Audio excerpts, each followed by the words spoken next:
Hello everyone, welcome to my channel Knowledge Booster. This is Ruchika Gehlot. If you have been through my previous video, there I had completed theories of communication, and in today's video I'll be just dealing with types of communication. And if you have not subscribed my channel, I would request you to please subscribe, like and share so that other students like you can also get notes for this topic. Now, let's begin with the topic, that is types of communication. Types of communication पहले हम लोग एक flow chart के through समझेंगे and then मैं इसके आपको हर एक वर्ड की डिटेलिंग बताऊंगी. टाइप्स ऑफ कम्युनिकेशन दो भाग में डिवाइडेड है, that is based on communication channel and based on style and purpose. Communication जो चैनल है वो फर्दर डिवाइडेड है, that is verbal and non verbal. ठीक है, वर्बल की अगर फर्दर सेग्रीगेशन देखें तो oral and written, and non verbal का देखें हम लोग तो sign language, body language, space, chronemics, oculesics, haptics, para language, artifactual and surroundings.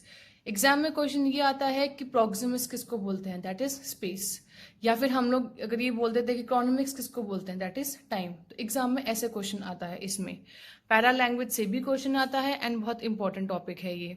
ठीक है, साइन लैंग्वेज का अगर हम लोग फर्दर सेग्रीगेशन देखें तो audio visual and audio visual both. Then para language का अगर हम लोग देखें तो ये डिवाइडेड है टू पार्ट्स में, that is voice and word stress. Voice further divided है स्पीकिंग स्पीड में, pitch, pause, intonation and non फ्लुएंसीज.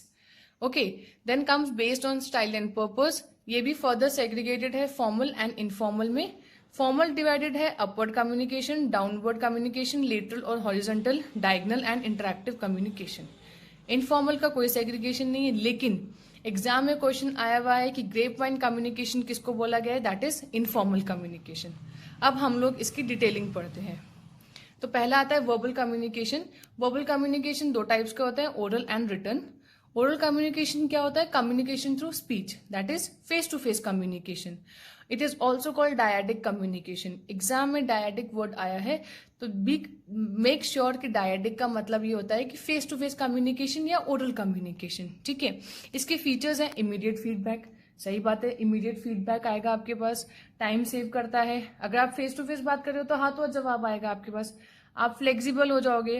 Poor retention, थोड़ा रिटेंशन की प्रॉब्लम हो जाती है.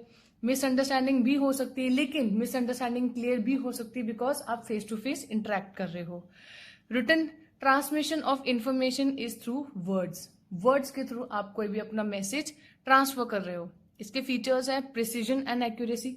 अगर कोई भी चीज रिटन फॉर्मेट में है तो उसका प्रॉपर प्रिसीजन होगा एंड प्रॉपर एक्यूरेसी होगी, मतलब वो चीज प्रॉपर एक्यूरेट होगी. फिक्स्ड रिस्पॉन्सिबिलिटी, रिस्पॉन्सिबिलिटी जो है वो फिक्स्ड होगी. टाइम कंज्यूमिंग थोड़ा है लेकिन कोई बात नहीं, चलता है. रिजिड है एंड हमारे पास एक परमानेंट रिकॉर्ड रहेगा फॉर फ्यूचर यूज. ठीक है, then comes merits and demerits of verbal communication. Merits, least time consuming, more communicative effective, it creates a friendly and cooperative relationship, it provides a immediate feedback, very efficient in conveying oral messages. Demerits ये हो जाएगा कि lengthy है, distant information थोड़ा typically पहुंच पाएगा. Verbal talks may be distorted and misinterpreted. Distorted मतलब जो words है उसका टूटना, जो message है उसका टूटना, and misinterpret मतलब उसकी अदर मीनिंग निकलना. जो मीनिंग आप समझाना चाहते हो माइट भी जो रिसीवर है उसका अदर मीनिंग निकाले, तो मिस इंटरप्रिटेशन मतलब अदर मीनिंग निकलना. डिस्टॉर्टेड मतलब टूटना, किसी भी मैसेज का डिस्टॉर्ट होना, ब्रेक होना. It is inadequate where permanency and uniformity is required. ये इनएडिक्वेट है जहां पे हमें परमानेंट कोई चीज चाहिए या यूनिफॉर्मिटी चाहिए. Then due to various communication gap it becomes incomplete. Communication gap क्या होता है, the difference between what was communicated by the sender and what was actually being received by the audience. मतलब communication gap क्या हो जाता है कि भाई जो चीज सेंडर ने भेजी है उसने क्या भेजा है और रिसीवर ने क्या लिया है, ये होता है कम्युनिकेशन गैप. मतलब सेंडर कुछ भेजना चाहता है, रिसीवर कुछ समझ रहा है, तो ये यहाँ पे आ जाता है कम्युनिकेशन गैप, जिसकी वजह से ये कम्युनिकेशन क्या हो जाता है, इनकम्प्लीट. स्पॉन्टेनियस रिस्पॉन्स, जल्दी रिस्पॉन्स आता है. ठीक है, नहीं आता है. Then comes the non verbal communication. Non verbal communication क्या होता है?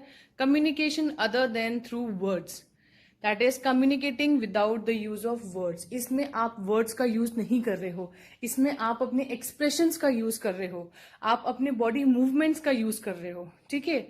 It is a non word human response. It is also called silent language and it is reliable and efficient, more difficult to study and may be misunderstood easily, ठीक है। जो आपके expression है that is real. आप orally कुछ भी बोल सकते हो, उसको मैनिपुलेट भी कर सकते हो, लेकिन जो आपके एक्सप्रेशन है दैट इज रियल। एग्जाम में क्वेश्चन आया हुआ है कि verbal and non verbal communication में से इफेक्टिव कौन सा है, तो इसका आंसर है नॉन वर्बल कम्युनिकेशन, बिकॉज आप अपना जो भी थॉट है वो आपके फेस से दिख जाता है। जैसे अगर मैं आपको इसका एग्जांपल दूं, तो एक बच्चा है, उसका माइंड कहीं बाहर घूम रहा है एंड वो प्रेजेंटली वहां पे क्लासरूम में बैठा है और उसकी मैम को पता चल चुका है कि वो कहीं अपनी दूसरी दुनिया में खोया हुआ है, ठीक है। तो मैम ने उसको खड़ा किया एंड उसको बोला कि बेटा तुम कहाँ खोए हुए हो, तो वो क्या बोलेगा, नहीं मैम मैं तो क्लास में ही हूँ। लेकिन उसके जो आईज का मूवमेंट है, उसका जो फेशियल एक्सप्रेशन है, वो क्या बता रहा है कि वो कहीं बाहर की साइड सोच रहा है या कुछ बाहर का सोच रहा है। तो non verbal communication is real, उसको आप मैनिपुलेट नहीं कर सकते हो। तो दोनों में से जो बेस्ट है, वर्बल या नॉन वर्बल में से इफेक्टिव कौन सा है, that is called non verbal communication. Then comes first sign language, ठीक है, second body language and third haptics. तो साइन लैंग्वेज है, it involves the use of 3 signals, that is मैंने बताया था audio signal, visual signal and audio visual signal both. Audio signal जिसमें sound का use होता है, जैसे अलार्म, ड्रम बीटिंग, ठीक है। विजुअल सिग्नल्स जहां पे हम देख सकते हैं, दैट इज टैबुलर हो गया, ग्राफिक्स हो गया, पिक्टोरियल हो गया, ठीक है। एंड ऑडियो विजुअल सिग्नल जहां पे दोनों का यूज हो रहा है, ठीक है, दिख भी रहा है और हमें इसका सुन भी रहा है। जैसे अगर मैं इसका एग्जाम्पल दूं तो थिएटर हो गया, कोई भी सिनेमा हॉल हो गया, ठीक है, ये सारा इसका एग्जाम्पल हो गया। Then comes body language. तो अगर मैं बात करूं बॉडी लैंग्वेज को हम लोग अदर टर्म में काइनेसिस भी कहते हैं। एग्जाम में क्वेश्चन आया हुआ है कि काइनेसिस किसको कहा जाता है, that is body language.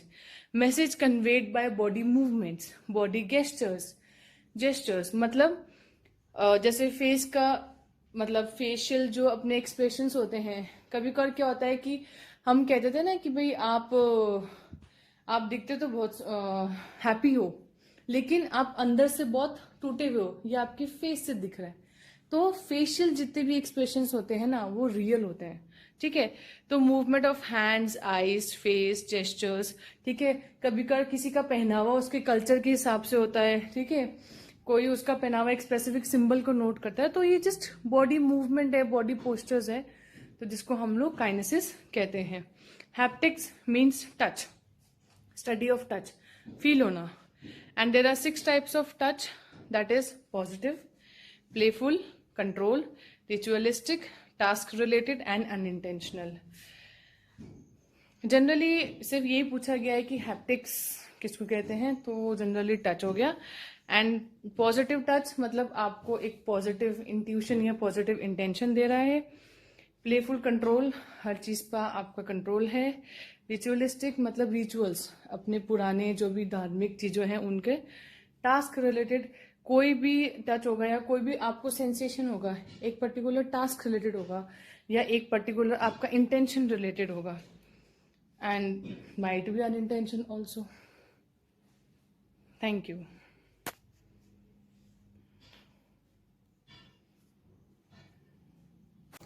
I hope this short video of 10 minutes has helped you in clearing your doubts as well as your concepts.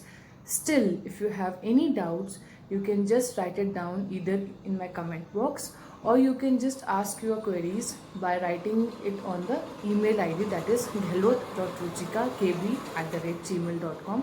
Feel free to ask and give me a chance to clear your doubts, and just clear your doubts. I'm there to solve your problems, so do ask. And if you want all these notes in the form of soft copy, you can just click on the link which is being given below in the description box, and that is the link of SlideShare. So you can just go there into the SlideShare and then you can download it from there.